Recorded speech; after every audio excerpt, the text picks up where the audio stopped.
Where's my ranking?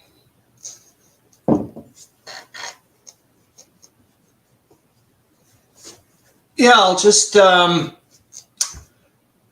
don't know, I just start her up pretty quick anyways. Yeah, I like the focus, obviously, to be on the, well, text-based and obviously on the videos. But what did I want to say also? Just before so that way I don't have to type as much.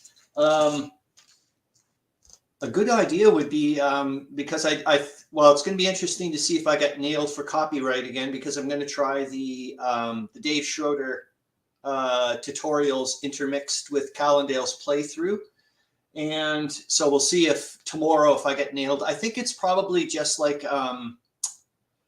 what do you call it? One of those YouTube algorithm bot thingamajigs. I'm sure that's what probably flagged me when, hey, there's a lot of similarities. That was with the Great War thing.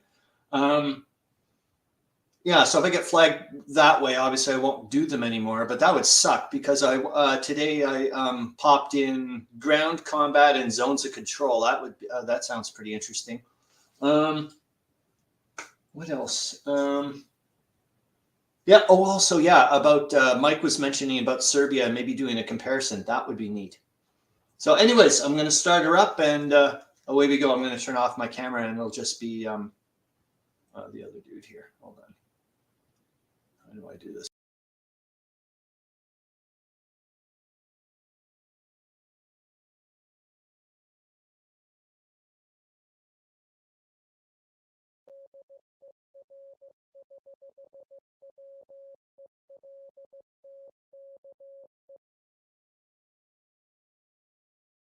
Halfway through the 7th turn here, and things are getting a little rougher in terms of the amount of stuff that I'm doing, because I'm doing in-motion attacks, the column attacks, etc. You can see they kind of worked out well. I've got a English unit now cut off out of supply. That's in trouble, but it can fall back to here and it won't die there. Of course, it could also try to break out, but that's a very painful process. Doing that, first of all, causes a strength point for every division involved in the attack, and counts as surrendered units if lost. Plus, because it's not in supply, it'll only be a quarter strength. So my safest thing might be to move here and try to be a bigger speed bump. That'll cause some problems because without the infantry there, this guy can kind of, well, just get surrounded by the artillery. The problem is, of course, he can be attacked and he's at lower strength too, but it will take troops to attack that. You kind of don't want to attack these fortifications with troops, as we found out. Of course, I can bring the artillery up, keep troops to garrison to screen it, and blow the fortification away. That may be what I have to do. Attacks up here north of the Schelde were not very successful. The Germans also rolled kind of poorly on some of the follow-ups here along the French line. They've got this big gap, though, that, well, they can't exactly stream through it. But they can pump troops around to try to maybe pocket the English or turn the French flank. The problem is they're getting spread a little thin. Over here, they also didn't have terribly good rolls. Down here, some of their artillery play, not great for them. They did gain this hex, though, which is kind of a bonus, forcing the French to desire to fall back, maybe. I'm not sure. I'm really worried about the entrenchments in the sense of, okay, so I can start to build them, but I got to hold the line. Well, it's not like you're unable to defend yourself while you're building them. So, you know, if I've got a decent line, but I can't keep falling back the way that I'm doing, I'm going to have to find a place that I can defend. And it may be the Somme. I mean, where else, you know? And that really means just pulling out of northeastern France. Back to the line that, you know, traditionally was useful. It does cut my line tremendously, and I think it may be time to do it. I hate giving this guy up, though. It was really a mistake to leave him. Yeah, well, there wasn't much I could do. There really wasn't. The line was weak there. The only thing would have been to fall back, and I didn't feel like doing that yet. I feel like the Belgian army is going to be destroyed and unable to rebuild, really. Well, trying to do the best I can with the Allies. I pulled back to a line along the Somme and pulled out of northern Belgium, well, as far as I can, but I'm kind of leaving a gap here I don't like. All I've got is kind of this line here around Lille. I just couldn't get enough things out. The rail lines here, there's too many dashed lines, which could only bring one unit out. At least I've got a line there. Maybe I can get some withdrawals and keep some of my integrity together. There's too many troops down here, but I'm trying to shift them up. See some of these big 7-4 Algerians and Moroccans, the North African stuff, which is pretty decent and pretty solid because it was down in the south where the Germans just haven't been hitting hard. In fact, the German effort has not been hitting here, which is part of the reason why there's too much there. If the Germans had been doing their historical counterattacks along that line, well, one, I wouldn't have as many supplies that I could start slowly funneling up because the effort in the north would be in a bit of trouble otherwise. Uh-oh, here's a unit I didn't see. Got to get them out of there. That's 2. Yeah, they're pretty weak. Yeah. We'll get them as far as we can, I guess. Another opportunity would be to strengthen these French here. I think there's more chance of success of living together than apart. But yeah, I think that I've totally flubbed it with the Allied defensive line. I should have fallen back last turn, I think. This is a terrible loss. He's not going to die. He can stay there indefinitely, but he will die, and then he'll be gone forever. And that's a big unit. Not really a 9. It's a 7 once it's destroyed. Plus, I've got the Belgian army trapped there, which I think is what's historically supposed to happen. I don't know what happens to their headquarters, though. I assume they get it back in 3 months. It's not a permanently destroyed unit. Otherwise, they got some problems. They can't do anything. They're just stuck there. They're not allowed to move. They could attack if I move next to them, but they've had to retreat from out of Brussels, and that's really put me in a tight bind. I'll be moving into the next month, it looks like. We're going to hit the monthly special turn. We'll cover that. That's when I can start these trench constructions. And you can bet this entire line is going to be entrenched. We'll see how long it can hold together. But I've got at least up to here people in locations that I want them. You know, this is the long-term line, and at least I hope. Oh, well, the trench interphase between the months was kind of a painful experience. First of all, maybe because nobody had trenches yet. So every single hex along the Allied line, very definitely I wanted to have a trench marker, not up here, but, you know, everywhere where I'm planning on being to defend, these guys are planning on pulling back.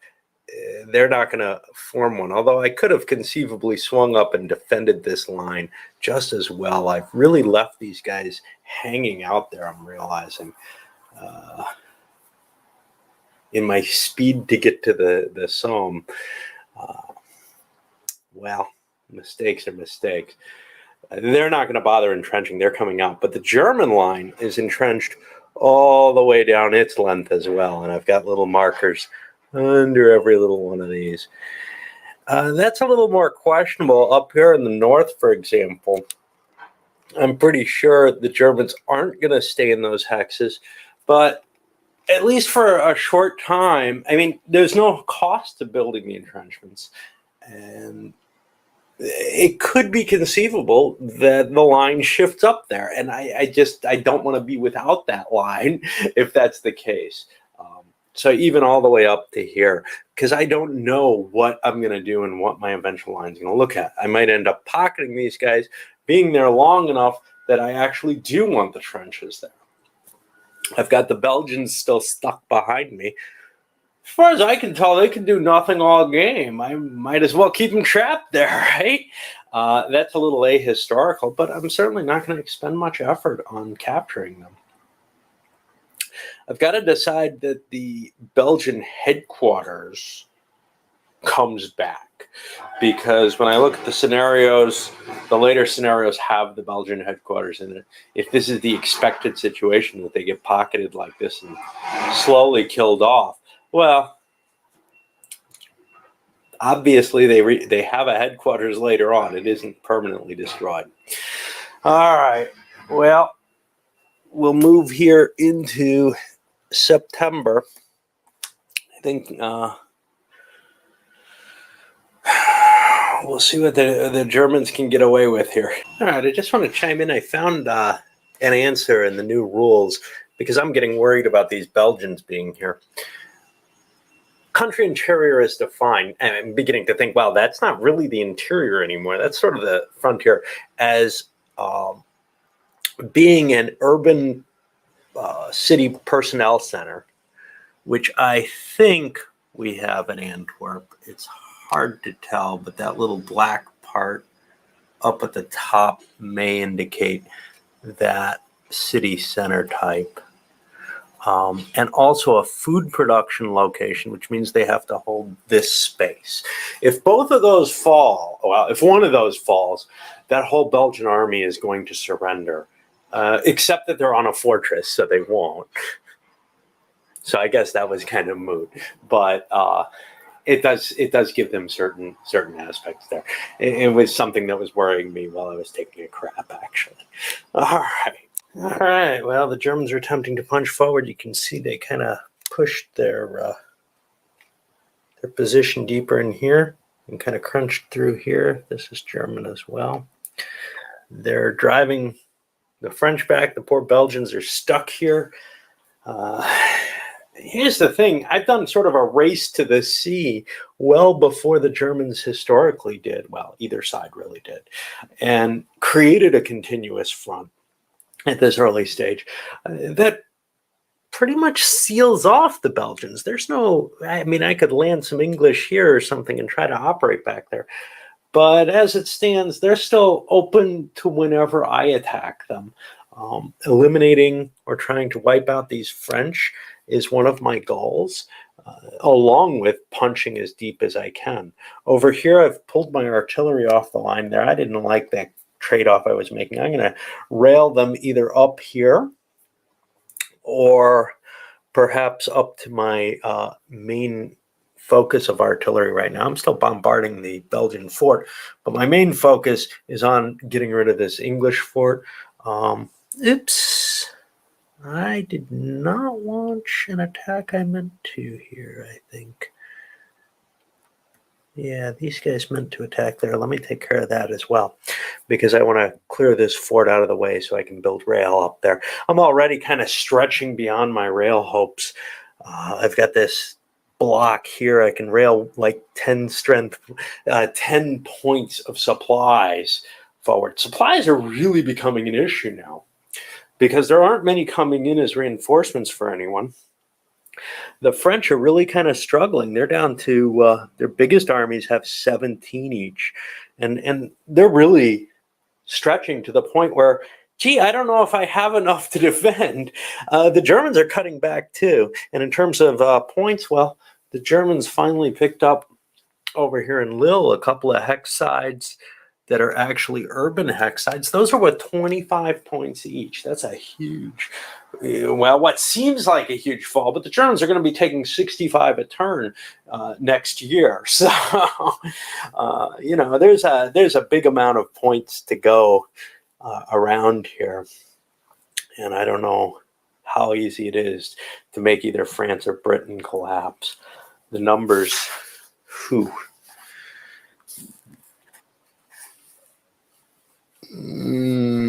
Surrender is 2,500 for France. Right now, though, we're at 320. That doesn't sound that long from now, another year.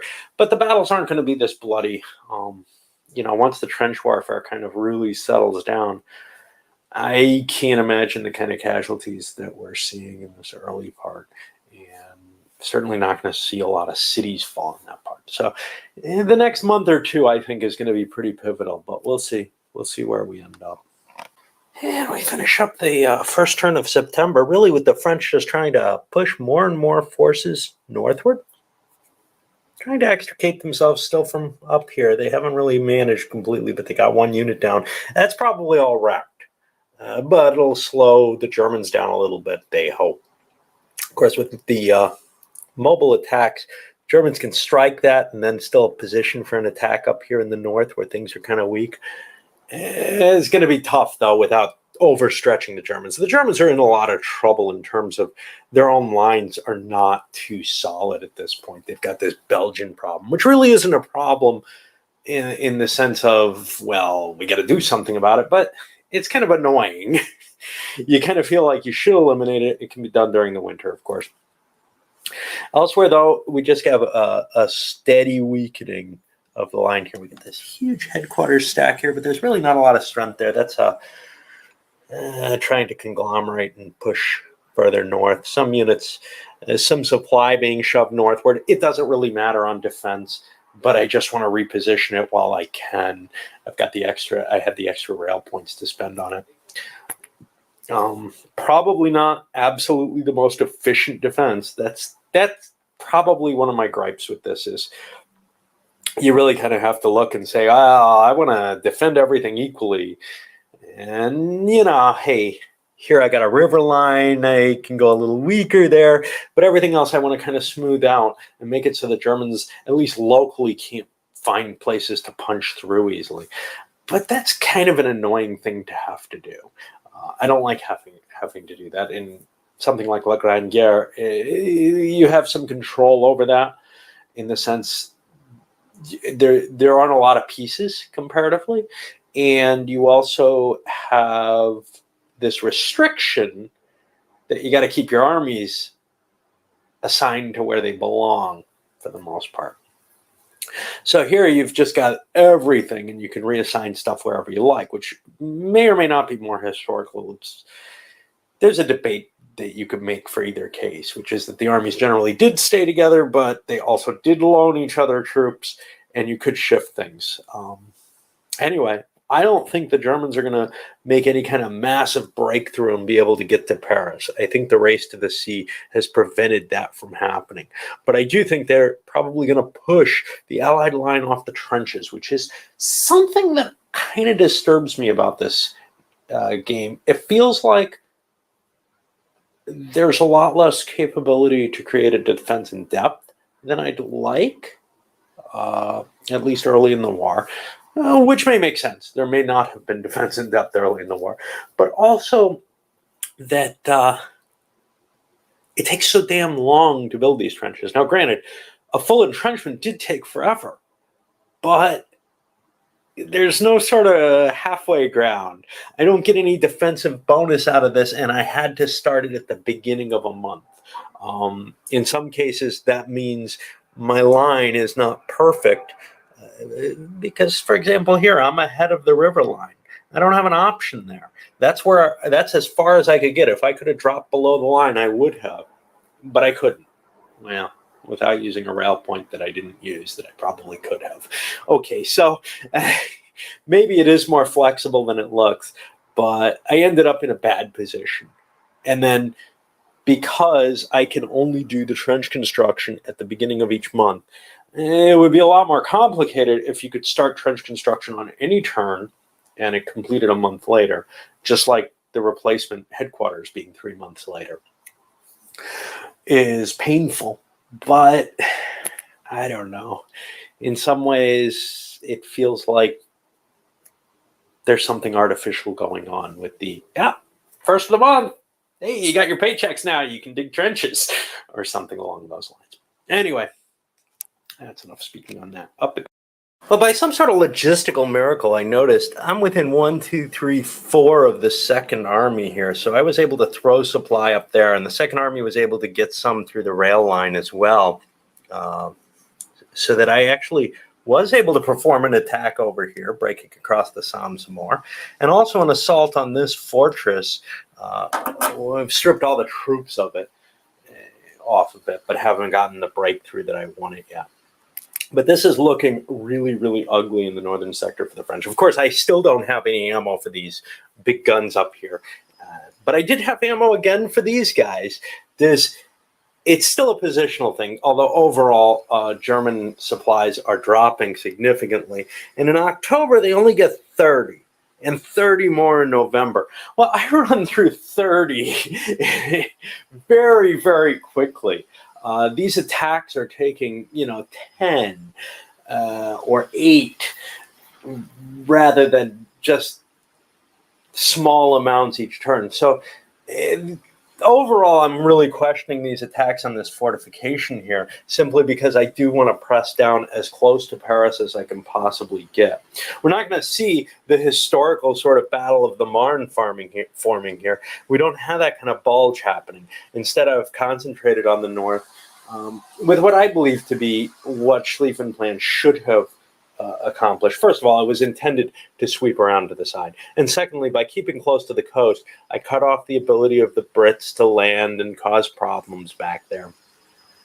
And I also, can't be outflanked as easily. I don't need as many men to defend the line. Now, granted, the Allies don't need as many men, or the Entente doesn't need as many men to defend its line either if it's more solid like this. But I always think in these kind of terms and try to build solid front lines. Something that, probably early World War I, they weren't thinking of. They were thinking of the bold strokes, like in 1870 or even back to the Napoleonic Wars. They did not think in terms of building this front line until it sort of devolved into that. Once it became clear that the war was going to be these pockets of defenses. But this, right from the very beginning, I've played it more like, I don't know, my mind thinks, rather than how, historically things developed. And the French are just continuing to do their part, pushing more and more troops off the center line, where it doesn't seem the Germans are attacking at all, and I've had a little bit of extra force still there. Try to reinforce in here. Probably should have done it earlier had I done so. This may not have really been happening to the extent that it is. But, well, now there's kind of this threat. Hey, these things aren't terribly strong anymore.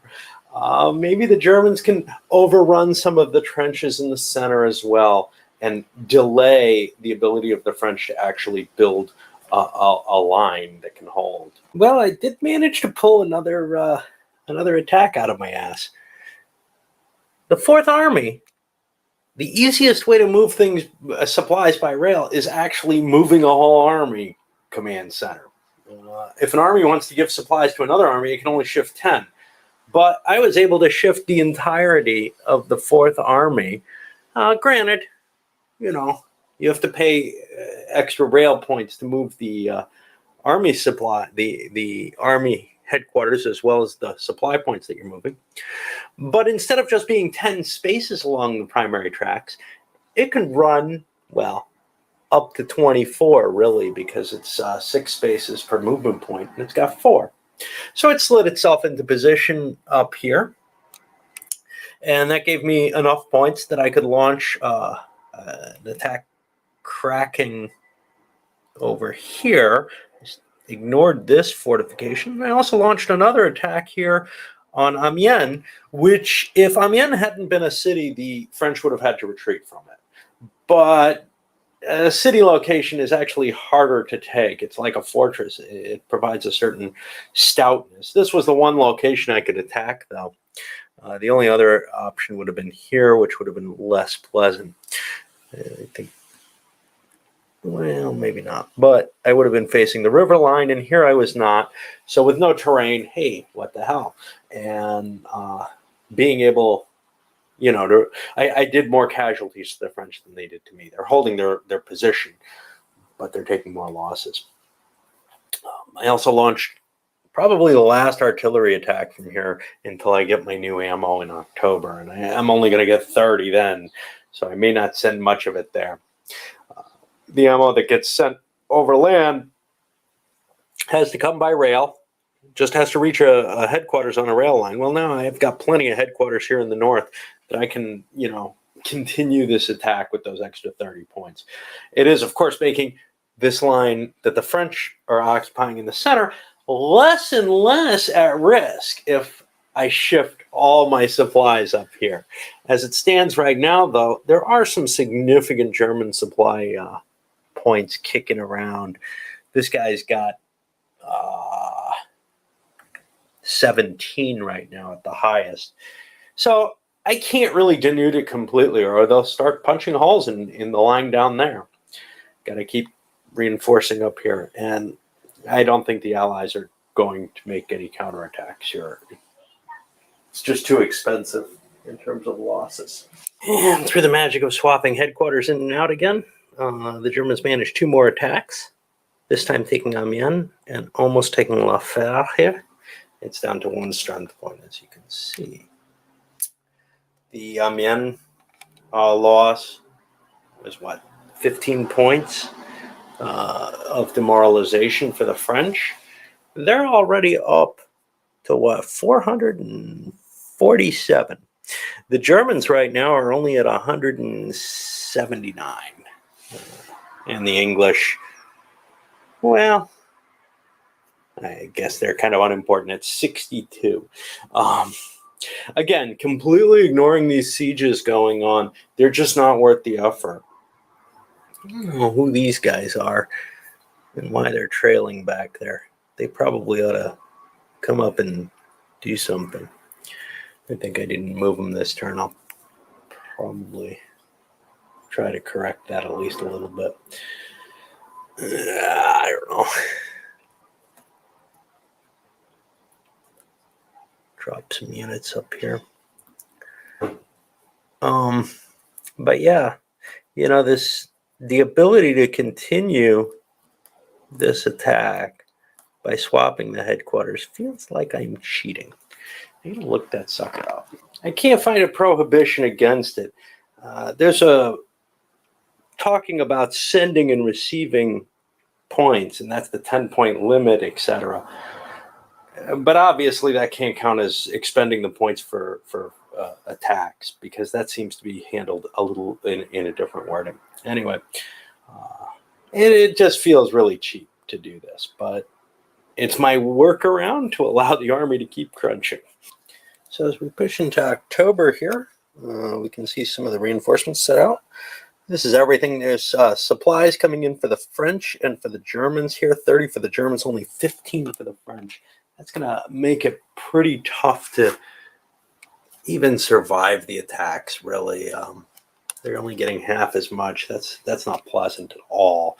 We're not going to see any major counterattacks happening there. But I think with only 30 for the Germans this month, we're going to see the war continuing at its kind of slow rate.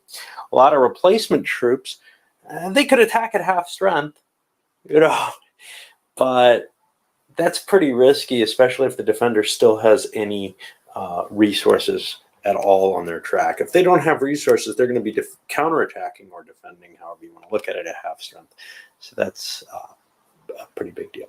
The next thing we do is we're entering the monthly special turn, the trench construction. And here are all those French trenches where they managed to hold on, which is really this entire line. And the Germans also built along there, are going to come into play. And we're going to see the game kind of changing tenor there. But there are some definite weak spots. Over here, this is weakened. Behind the Somme, there was no plan to be driven back from there.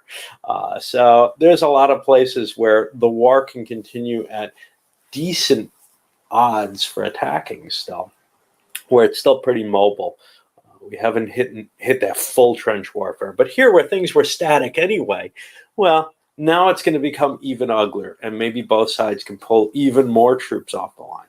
Certainly, the Germans have a lot of force still over there. They haven't drawn their forces over because supplies have been their big concern. But they do have some pockets of supply there and maybe can make some headway. I don't know. I don't have high hopes for attacking against the trenches. It's another, well, it doesn't give a plus to the defender, which is kind of cool, but it does give a minus to the attacker over here. And that makes it much, much more difficult to drive the defender out of the space, especially when you're already getting minuses and pluses from the terrain. Plus, I believe, I'm going to have to look this all up, but it affects your retreat chances. Well, I'll come back to that because I'll have to look it all up and I'll talk about it at the beginning of the next video.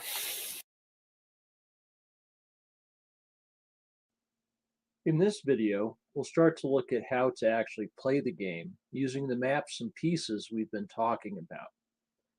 Before we begin, let me point out that these videos are not meant to replace reading the rules. My intent here is to supplement the rules by showing you how to put them into practice. I will show you examples and explain how the rules allow you to simulate the military operations encompassed by the games. In this video, I'm going to show you the basics of how to move pieces around on the map board. The games are played in turns, with each turn representing about 4 days of real time. The sequence of play for each turn, as explained in the rules, involves one side moving and then attacking, and then the other side moving and attacking. This video will cover the rules concerning basic ground movement of units. The pieces or counters that represent specific units are located in specific hexes. They move between hexes by expending available movement points. As you'll recall from the explanation of the information on a counter, the value on the lower right is the number of movement points the unit possesses. The total number of movement points available to a unit for a turn is sometimes referred to as the unit's movement allowance. Each turn, every unit controlled by a side can move up to the limits of its movement allowance. Players will need to keep track of which units have moved. An easy way to do this is to just rotate the counters of units that have moved by 90 degrees. Watch me do this here, for example. Let's say that this unit moves from 1512 to 1313, and then I just turn it on its side to reflect that it's finished moving.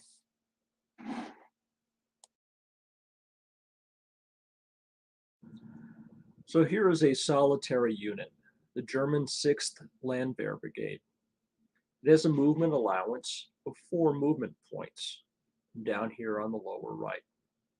It can use these 4 movement points during the German movement phase of a turn to move between hexes. In moving, units move from hex to adjacent hex. The cost of moving between adjacent hexes depends on the terrain and the hex side that the 2 adjacent hexes share. For example, look at where the brigade is located in hex 1512. If this unit were to move from 1512 to 1513, it would be moving across clear terrain.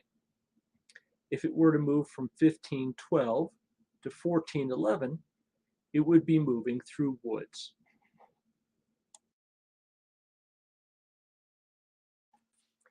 This is the terrain effects chart that's on the back of the rule booklet. This chart shows the effects of different terrain on movement in combat. From this chart, you can see that moving across a clear hex side costs 1 movement point. That's what the 1 MP stands for. You can also see that moving through woods costs 2 movement points, while moving through swamp costs 3. Also note that rivers add 1 to the cost of crossing a hex side, whereas in some cases, rail lines reduce the cost of moving from hex to hex.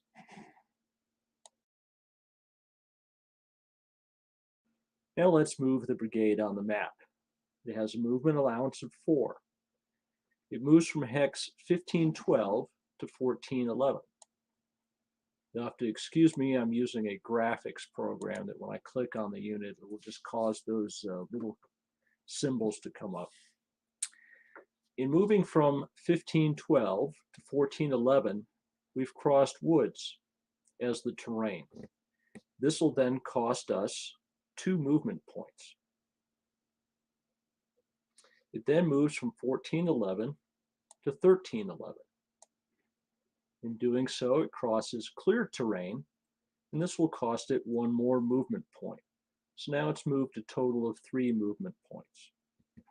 And it would continue on, if it wanted to hex 1210, using the last of its available movement points. So moving from 1512, 1411 costs 2, and to 1311 costs another 1, total of 3, and then to 1210, total of 4.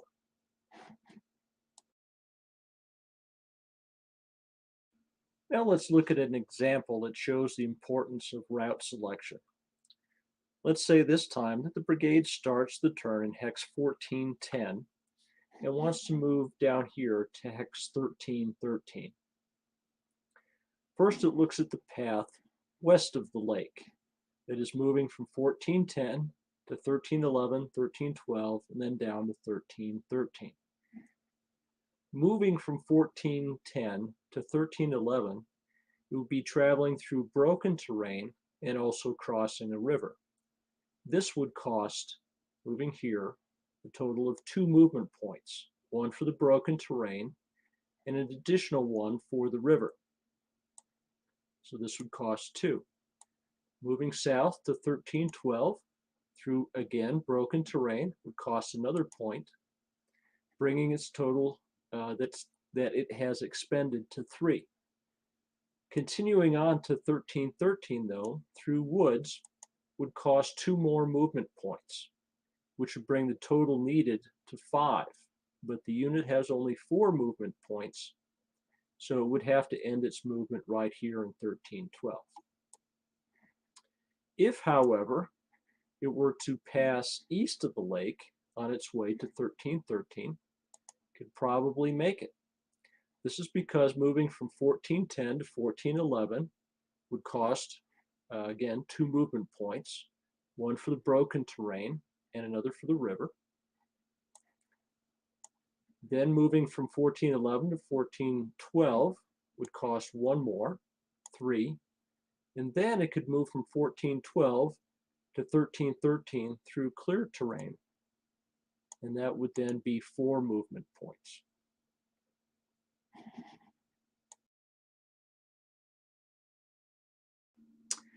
Now let's say the brigade starts the turn in hex 1313 and wanted to move directly to hex 1413.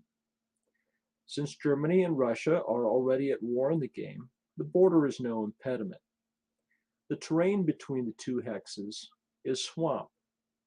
There's also a river, and there's also a single track rail line between the 2 hexes.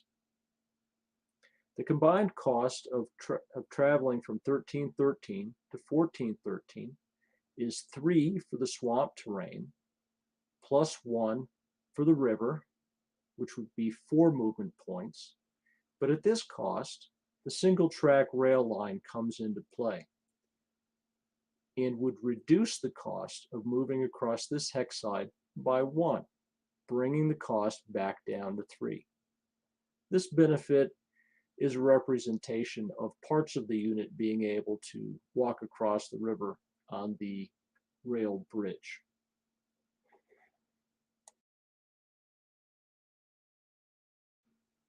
Units in combat usually move in a tactical fashion, which means that they take precautions against ambush and similar measures. If a unit does not move next to an enemy unit in the course of a turn, it may increase its movement allowance by not taking these precautions. This is called column movement. Units that use column movement increase their movement allowance by 50%. If, for example, the brigade we see here in Hex 1310 were to not move next to an enemy unit, it could increase its movement allowance from its printed 4 to a total of 6 movement points by using column movement. In this example, there's an enemy unit down here in Hex 1515. The German brigade could use column movement to move from 1310 to 1410, spending 1 movement point, then on to 1411, expending 2 more, total of 3, into 1412, a total of 4, then to 1413, for a total of 5. By using column movement, it still has 1 movement point left, but it could not move to Hex 1414 or 1514 because using column movement, it is not allowed to move next to an enemy unit.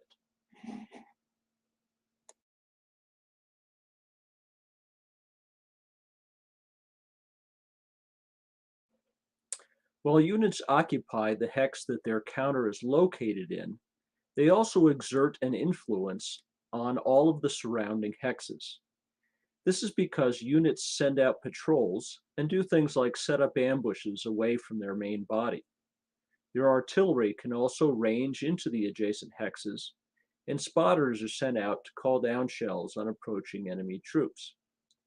In game terms, any unit that has at least 1 strength point that it can attack with exerts this kind of influence into all 6 of the surrounding hexes.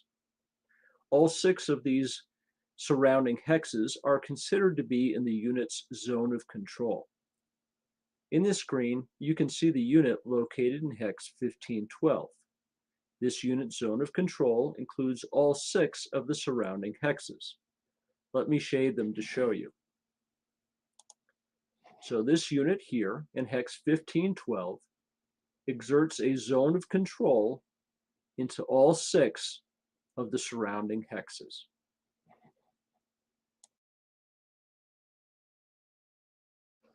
Multiple units can exert a zone of control into the same hex. This is because any and all units exert influence into adjacent hexes, even those occupied by enemy units. Let's look first at Hex 1412.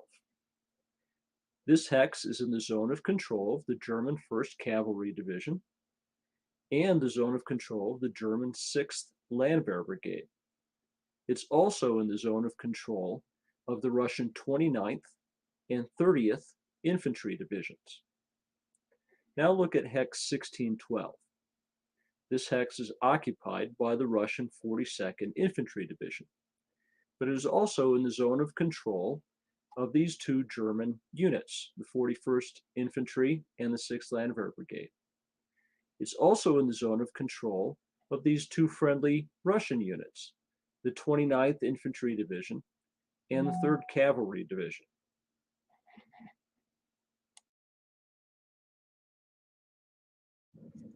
Now, even units that are marching tactically slow down and have to take extra precautions when moving through enemy zones of control. This is reflected in the game. Because of this, it costs an extra movement point to enter an enemy zone of control. It also costs an extra movement point to leave an enemy zone of control. So if you move from one hex in an enemy zone of control directly to another enemy-controlled hex, it will cost you 2 additional movement points. Let's look at a simple example. The Russian Cavalry Division here in Hex 1714 is going to move to Hex 1412 up here, along the path 1613, 1513, and then into 1412. This unit would pay 1 movement point to move through the clear terrain between 1714 and 1613.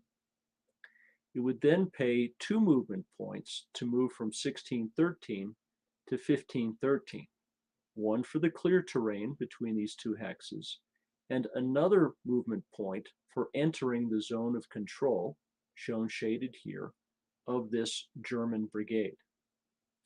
Then if it were to move from 1513 to 1412, it would pay 3 more movement points, one for the clear terrain between these 2 hexes, one for entering the zone of control that exists in 1412, and another point for leaving the zone of control in hex 1513.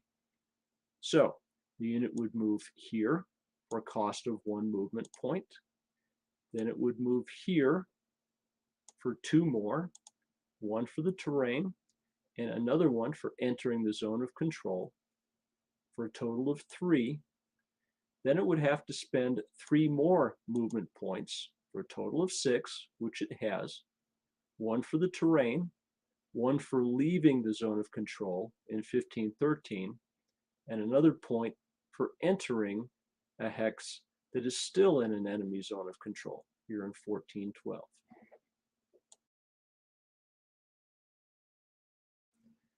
Now let's look at a slightly different situation, with a German cavalry division in hex 1313 instead of in hex 1314 as in the previous example. Let's have that same Russian cavalry division move from 1714 again to 1412. This time it would pay the exact same movement point costs in making this move as it did in the previous example. That is, 1 movement point to enter 1613, 2 to enter 1513, 1 for the terrain and 1 for entering an enemy zone of control, and then 3 additional movement points to move from 1513 to 1412, 1 for the terrain, 1 for entering a hex in an enemy zone of control, and 1 for leaving 1513, where it was previously in an enemy zone of control. Note that the additional movement point costs are for entering or leaving a hex containing an enemy zone of control, irregardless of how many units exert a zone of control in that hex. So there's no additional cost for 2 units exerting a zone of control into hex 1412.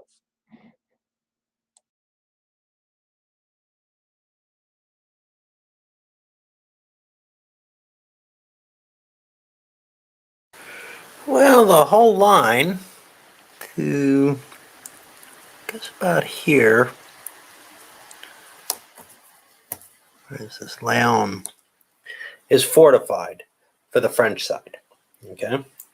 For the Germans, I think it stops short of that. I think up here probably, I'm fumbling around and I can't really see. Up here, though, things are much more sporadic. There may be a couple of French fortifications, say in here, that have the entrenchments have held and have finished being constructed. They're not going to provide a lot of help. Of course, everywhere along the line, I've put new construction markers because I want to make sure, hey, if I happen to be here, I want them to be defensible. We also got 30 new points of German supplies, which I've thrown mainly into the first and I don't know who that is. Stearns. I don't know whose command that is. With an intention to strike in this direction, the 2nd and 3rd have also received some, but this is where we're going to be fighting for the most part, just where we were before, because that's where the Allied lines or the Entente lines are the weakest, and they're not entrenched as deeply, so it's also not great terrain. So that's where I hope to make my gains. And, you know, if I can push them back behind the ice, near Paris, hey, at least I win the Schlieffen plan, I think, if I can get real close to Paris by this kind of stratagem, as opposed to what the Germans historically did, which was the punch through. Now, I've gotten pretty far already. Probably haven't been playing my defense very well in terms of spreading out the units as well as I could have from the early parts. Down here, it doesn't make a lot of sense to attack. The odds aren't going to be as good. I've got a very limited amount of supplies to launch attacks, and I just want to keep grinding with the same units, essentially. Got some replacements, actually 2 new headquarters, totally useless to me. They're just, you know, they don't come with supplies, and I don't really need a lot of coverage of headquarters. I could probably get one somewhere down along here, fill this in a little bit more. That's a little weak. And I could probably use something to replace here where the 7th Army has moved south in order, you know, to at least provide some sort of support to an attack. One of the problems is there's just nowhere. I've got to slog into this terrible terrain in order to make attacks that are fully supplied. And once you do that, then you can't keep pumping supplies in. So this is pretty much a hopeless front in terms of advancing for the Germans. And if the French push any further in, it'll become hopeless for them too. It is really a barrier that can't be surmounted. Some more siege artillery up here and some more replacement points, and that's about it. See if October holds out and is it all useful.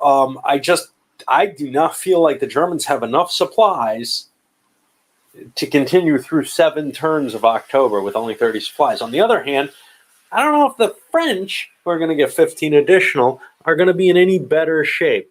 The BEF's not in terrible shape. They've got 10. Hey, that's probably better than what most of the French armies are going to be holding up with up here to try to hold off. But they're not getting any replacements. The French are getting 15, which, you know, really isn't sufficient because you pay more supplies for each defending unit. Of course, you're attacking with more units, but the defensive units have this force multiplier of ×3 on them.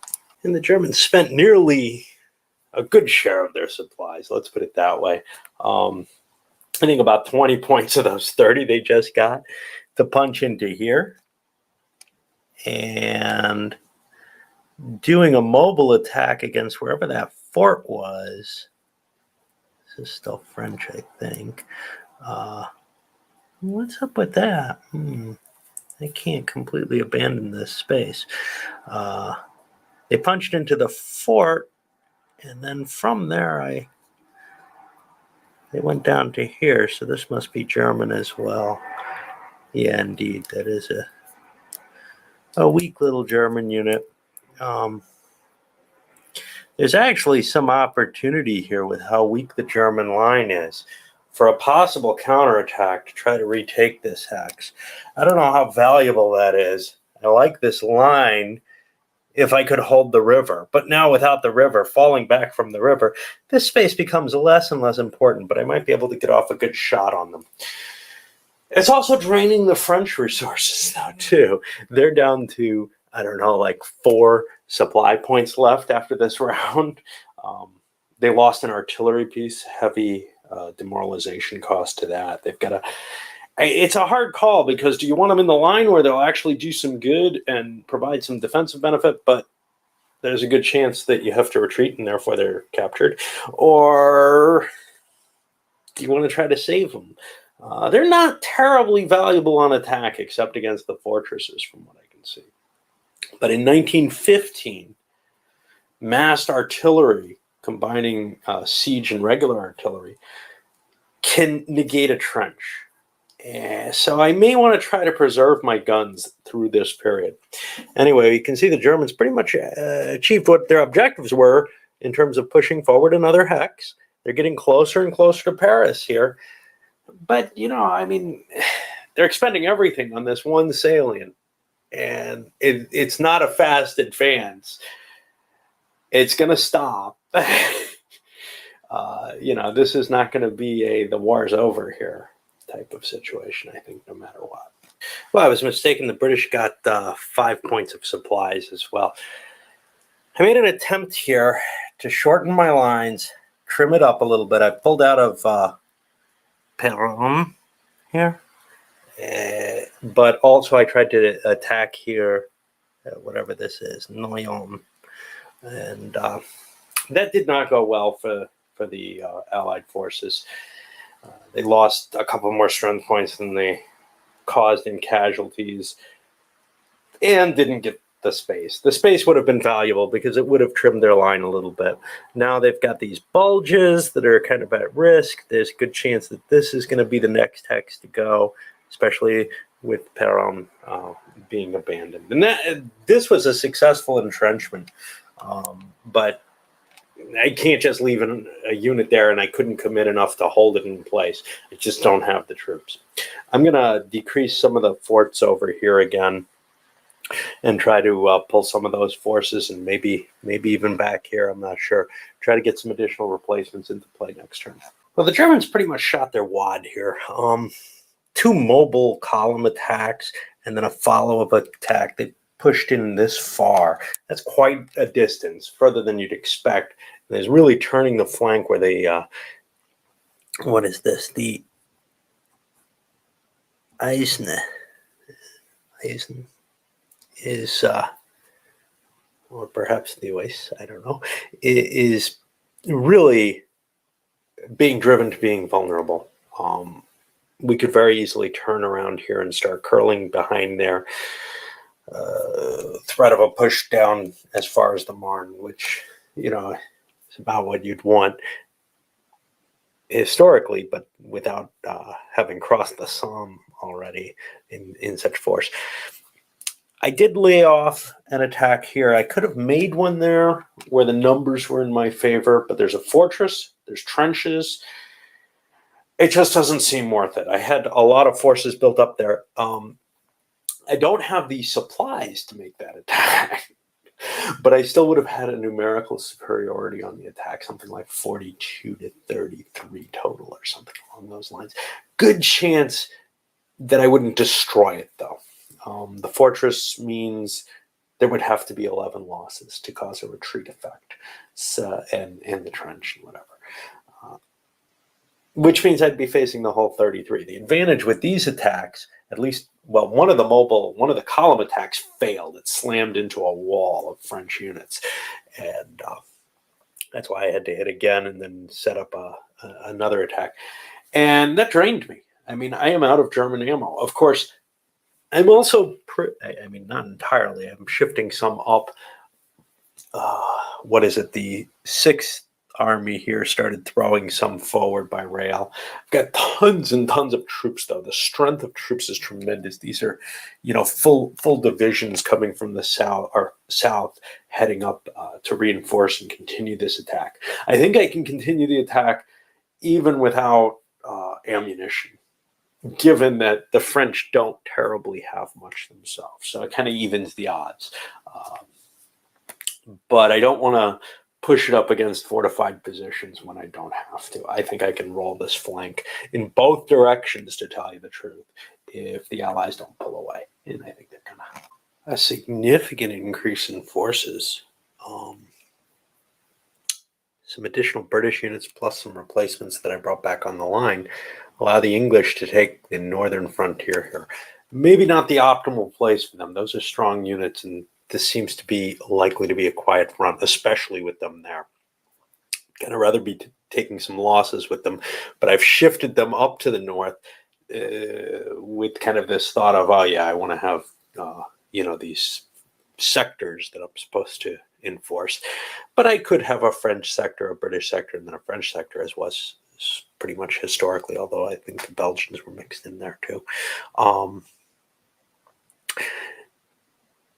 For the most part, the French have a pretty solid line at this point, from here through here. But there's some significant weaknesses. This one, not so much, I think. It's not too bad.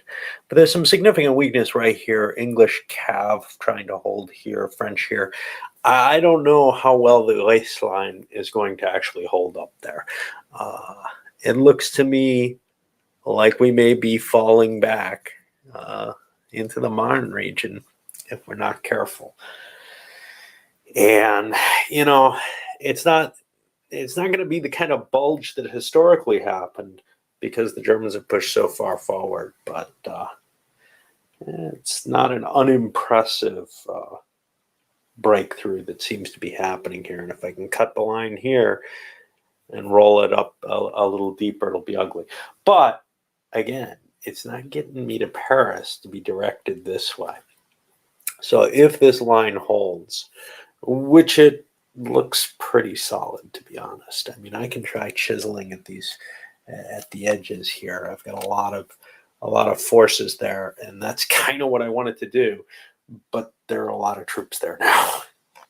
Well, after another big swap of headquarters out and back in, and the 5th up here now. Push some more points forward. Oh, I forgot about this artillery. I don't know what to do with the siege artillery. It's not terribly useful to me right now, but I might as well move it, right? I could have put it on the rail, but I'm not planning on using it anytime soon. Anyway, the Germans did a mobile attack actually across the river here, and that was successful, and that allowed them to launch an attack into here. That was a completely unsupported attack in terms of supply points. The French actually withdrew their cav and left one poor unit to die there. It looked hopeless. I'm getting used to the system enough to see you don't want to be here. You don't want to be in this battle, period. And the French line is feeling that way overall. We're going to have to give away a lot of ground, falling back here to the Marne, really, to try and find some kind of place where we can defend ourselves. We've got a line here that I'm not terribly dissatisfied with. I like what's going on here, but we did get a break here. The Germans can still punch their way through, but they needed to supply a huge army there. That was, one of these 10 supply points, 80-point armies smacking into it, and it used up pretty much whatever the Germans have. They still have some floating around. The 4th Army, wherever it is, kicking down here, has some. I can funnel some of that through and continue some offensives, but with these couple of pieces, these were just one or two units under 10 strength points total, well under 10 actually. 5 I think was the most we saw. It's pretty easy to brush something like that aside in this system when you have the massive amounts of force that I've managed to assemble for the drive on Paris. I've just pretty much stripped everything from here, which is fine because the French had stripped everything too. Right now, the armies are just fighting here. And finishing up this 3rd turn of October, we see the French pushing, positioning themselves as much as they can to try and take advantage, to try to form some kind of defensive line. So far, I really do like the defense I've got here in the north. I don't want to fall back there. I don't think there's good terrain coming anywhere soon. But it does mean that I've got this kind of weak spot here where the bulge is forming. That, the Germans are able... I could probably cut a hex here, this hinge hex, if I pulled back a space. Of course, I don't want to do that because I have entrenchments across here in progress. Speaking of the entrenchments, I've been looking at the Hindenburg line rolls, and they don't seem to reflect reality. The Hindenburg line was formed behind the German lines as a fallback location. In order to build it in this game, you have to have a working trench. And looking more and more at how the trenches exist after 1915, those trenches couldn't have existed to build the Hindenburg line. I don't know quite how to handle that because they have to be in an enemy zone of control. And basically, this was well behind German lines that the Hindenburg line was formed. I'm going to look to see if that's updated in some more recent roles because it doesn't work the way it is. No matter what, I'll probably have to fudge it to give it a realistic, allowing the Germans to use the Hindenburg line to just build it, even if there isn't an existing trench, which in a sense is actually more accurate. It was not built as normal trenches and then upgraded. It was built as a fortified line to fall back to. Anyway. things look kind of grim for the French, but they looked kind of grim historically too. And I don't feel like, I'm seeing something that's unbelievable happening here. It developed in a different way than historically, but that's more probably due to my style of play, wanting to form this solid line early than anything else.